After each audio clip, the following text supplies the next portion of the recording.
Bismillahirrahmanirrahim. Assalamualaikum warahmatullahi wabarakatuh. Nah, di sini saya akan menjelaskan materi tentang teknik analisis data. Dalam penelitian, kita tentu memiliki data-data yang kita butuhkan dalam penelitian tersebut. Nah, data tersebut kita akan menganalisisnya.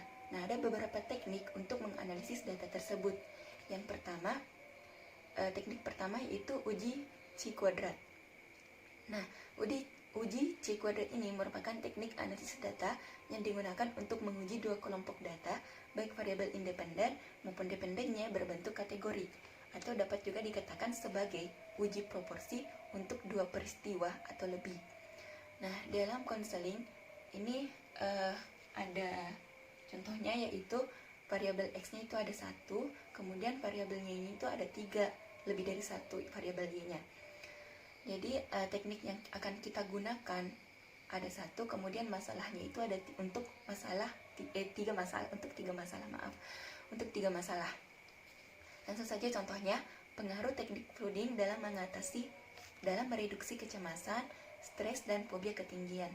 Jadi variabel X-nya atau variabel terikatnya itu ada 1, yaitu teknik flooding. Sedangkan variabel Y atau variabel bebasnya itu ada 3, yaitu kecemasan, stres, dan fobia ketinggian. Itu contoh dari teknik analisis data uji Chi kuadrat. Kemudian ada teknik analisis data selanjutnya, itu korelasi Spearman range. Nah, teknik ini digunakan untuk mengetahui hubungan antara dua atau lebih variabel berskala ordinal. Jadi variabel berskala ordinal ini adalah bertingkat ya, dari rendah, sedang, dan tinggi. Jadi variabel X 1, variabel Y 1. Nah, variabel Y-nya atau masalahnya ini kita akan mengukurnya apakah itu rendah, sedang, ataupun tinggi. Langsung saja contohnya itu pengaruh teknik relaksasi terhadap tingkat burnout mahasiswa. Nah, jadi konselor akan menanyakan kepada konseli kira-kira berapa persen tingkat burnout yang dia rasakan. Nah, jadi di sini kan ada rendah, sedang, tinggi. Misalnya tingkat tertingginya itu ada 100%. Jadi kita bagi 3. Jadi untuk rendah itu 1 sampai 33%, kelompok sedang 34 sampai 66%. Kemudian tinggi itu 67 sampai 100%. Nah, kira-kira contohnya konseli berkata bahwa tingkat burnout yang dirasakan itu sekitar 65%. Jadi kita di sini bisa menyimpulkan, konselor bisa menyimpulkan bahwa tingkat stres yang dialami oleh konseli itu berada pada tingkat sedang. Kemudian ada korelasi product moment. Nah, korelasi product moment ini merupakan teknik analisis data yang digunakan untuk mengetahui hubungan antara dua variabel berskala rating scale. Jadi bedanya dengan korelasi Spearman range itu, kalau korelasi Spearman range konseli langsung mengatakan tingkat yang dia rasakan. Sedangkan korelasi product moment kita memberikan angket terlebih dahulu kepada konselinya. Kemudian kita sebagai konselor akan menyimpulkan sendiri tingkat masalahnya tersebut. Nah, langsung saja contohnya yaitu pengaruh teknik latihan asertif terhadap perilaku agresif. Jadi kita atau konselornya itu memberikan angket perilaku agresif terhadap konseli. Kemudian konselor sendiri yang menyimpulkan perilaku agresif yang dialami oleh konselinya tersebut.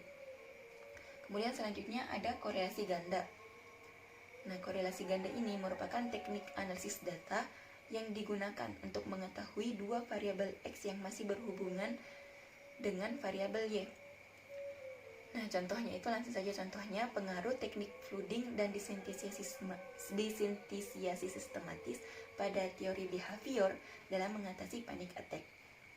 Nah, jadi sini ada X1, X2, dan Y1. Jadi teknik yang kita gunakan itu ada 2. Di sini ada teknik flooding dan desintesiasi sistematis. Nah, kedua teknik ini berada pada teori behavior.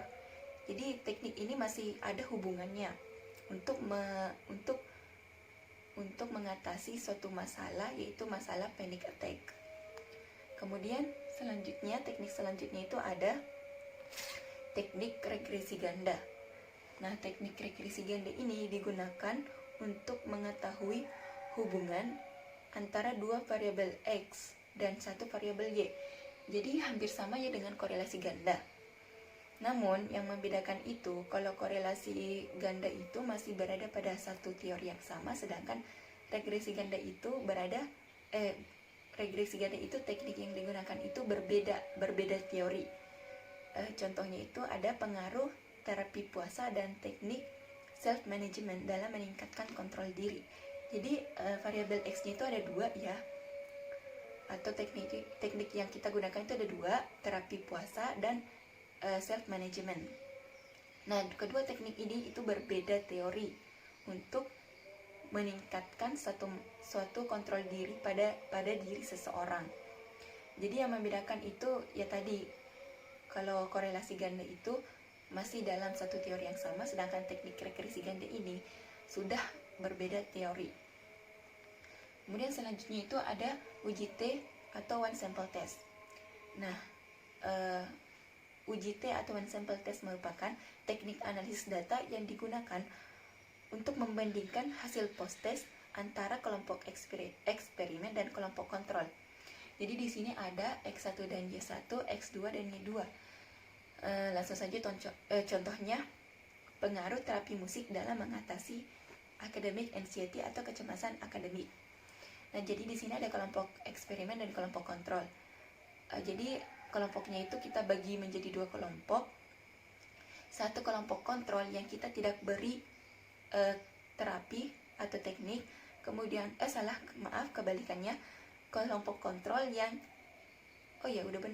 kelompok kontrol yang tidak kita beri teknik, sedangkan kelompok eksperimen yang kita beri teknik atau treatment.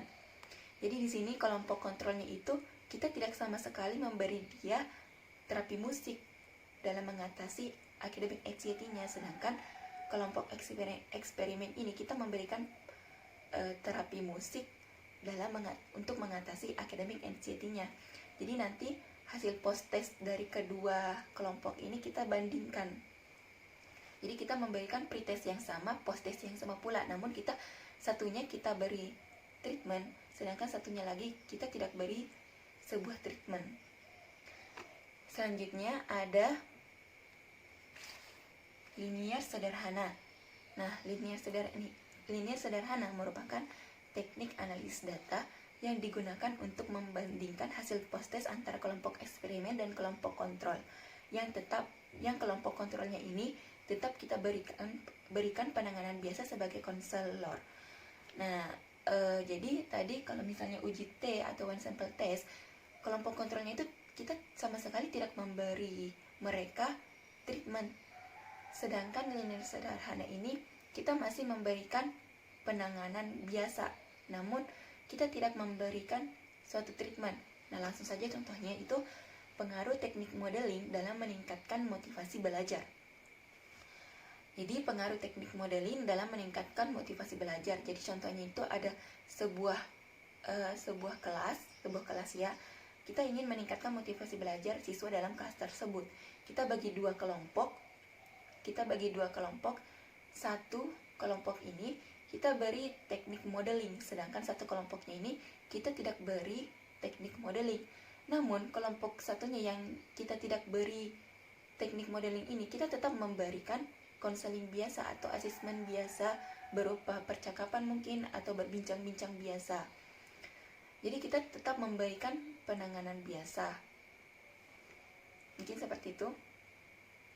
Kemudian selanjutnya itu ada uji beda dua variabel bebas. Nah, uji beda dua variabel bebas ini merupakan teknik analisis data yang digunakan untuk membandingkan perbedaan antara dua sampel atau variabel bebas. Jadi di sini variabel terikat atau variabel X-nya itu ada satu, kemudian variabel bebas atau variabel Y itu ada dua.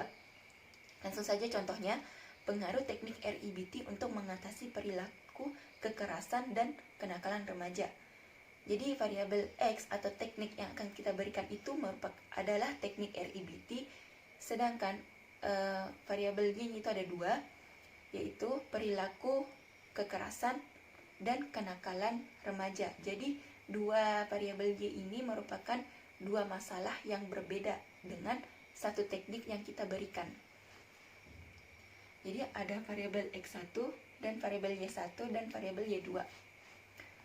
Selanjutnya ada ANOVA satu jalur. Nah, uji ANOVA satu jalur ini merupakan teknik analisis data yang digunakan untuk melakukan pengujian perbandingan beberapa kelompok. Nah, biasanya terdiri lebih dari dua kelompok dengan satu faktor yang menjadi perhatian kita. Jadi di sini ada satu faktor yang menjadi perhatian kita, yaitu variabel Y-nya atau masalahnya. Dan kita memberikan untuk masalah yang tersebut kita memberikan sampai tiga macam teknik. Jadi ada X1, X2, X3 dan Y1. Langsung saja contohnya itu pengaruh teknik restrukturasi kognitif, realitas, dan role playing dalam mengatasi kenakalan remaja.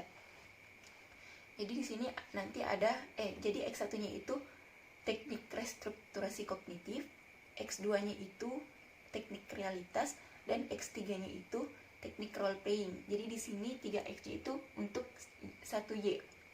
Jadi misalnya X1 untuk Y1, kemudian X2 untuk Y1, dan X3 untuk Y1 juga. Jadi seperti itu untuk ANOVA satu jalur. Kemudian selanjutnya itu ada ANOVA dua jalur. Nah, ANOVA dua jalur ini merupakan teknik analisis data yang digunakan untuk melakukan pengujian perbandingan dua kelompok dengan dua faktor berbeda namun masih sejenis. Nah, ini perbedaan dari ANOVA satu jalur tadi. Kalau ANOVA satu jalur ini perhatian kita itu cuma satu atau masalahnya itu cuma satu. Sedangkan ANOVA dua jalur ini masalahnya itu ada dua namun masih sejenis. Nah, langsung saja untuk contohnya supaya lebih jelasnya.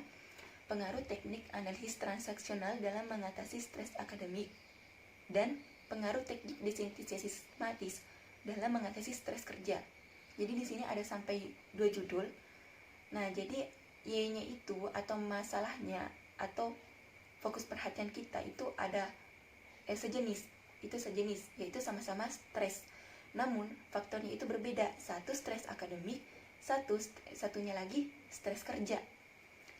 Nah, jadi kita ini nanti menguji perbandingan antara dua kelompok tadi, yaitu teknik analisis transaksional dalam mengatasi stres akademik dan teknik desintesis sistematis dalam mengatasi stres kerja. Jadi nanti kita menguji yang manakah lebih efektif atau lebih cepat penanganannya.